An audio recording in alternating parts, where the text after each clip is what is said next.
Résoudre une équation, c'est trouver les solutions de cette équation.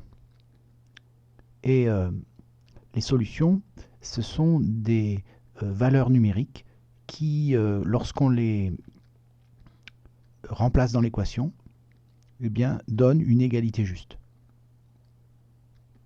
Donc,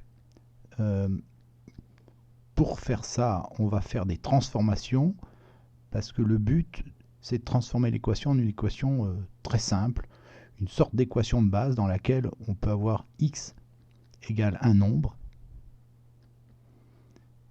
Et trouver la solution d'une équation comme ça, c'est facile. C'est le nombre qui est là. Pour résoudre cette équation, c'est-à-dire pour trouver le nombre ou les nombres qui sont solutions de cette équation, on va la simplifier pour avoir une équation de base x égale un nombre. Alors, pour faire ça, je réécris et je vais avoir droit d'utiliser les opérations comme par exemple la soustraction. Je peux enlever 23 à gauche dans le membre de gauche si je le fais aussi du côté droit. Alors quand je réduis ici, je vais avoir que 16x et de l'autre côté, je vais avoir 8. Pour avoir une équation de base, il faut que je me débarrasse du coefficient qui multiplie x. Donc, au lieu d'avoir 16 fois x égale 8, je vais diviser à gauche par 16. Je divise à droite par 16, ce qui fait que à gauche, j'ai x.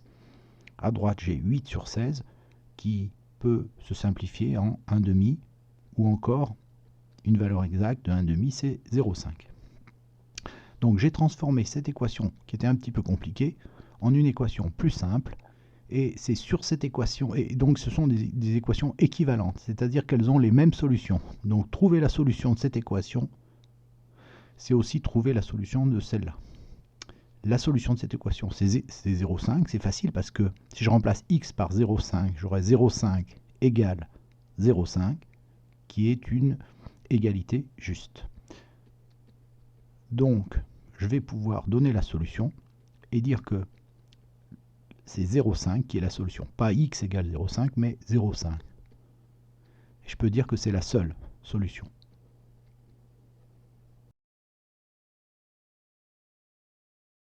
De la même façon, pour cette équation, on fait les opérations pour arriver à une équation de base toute simple et on donne la solution.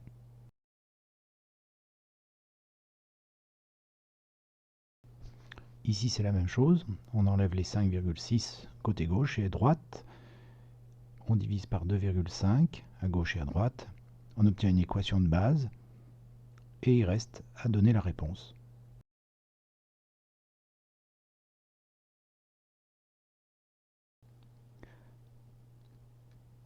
Je vais commencer par enlever le nombre qui est à gauche. Donc j'enlève 1 à gauche, du côté gauche de l'équation, et j'enlève aussi la même chose à droite. Je réduis. À gauche, j'ai plus que des x. Et à droite, il n'y a pas que des nombres, il y a encore ces 2x que je vais enlever. Donc, j'enlève des deux côtés 2x.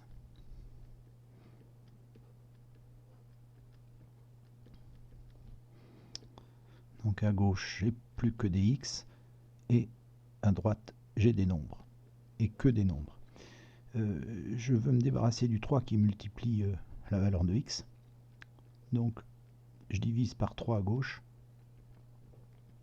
Je divise par 3 à droite. Et j'obtiens cette équation de base.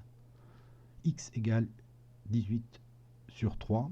18 sur 3, je ne peux pas en donner une valeur exacte. Donc, je vais laisser 18 tiers sous forme d'une fraction. Je sais que cette équation x égale 18 tiers, c'est une équation équivalente à l'équation de départ 5x plus 1 égale 2x plus 19. Ça veut dire que la solution de cette équation, c'est aussi la solution de l'équation de départ. Donc j'ai plus qu'à donner la réponse à la question, résoudre l'équation.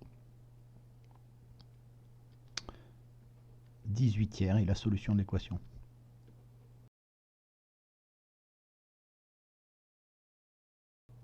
On procède de la même façon pour cette équation. On commence par isoler x à gauche, puis on arrive à une équation de base qui nous permet d'obtenir la solution de l'équation.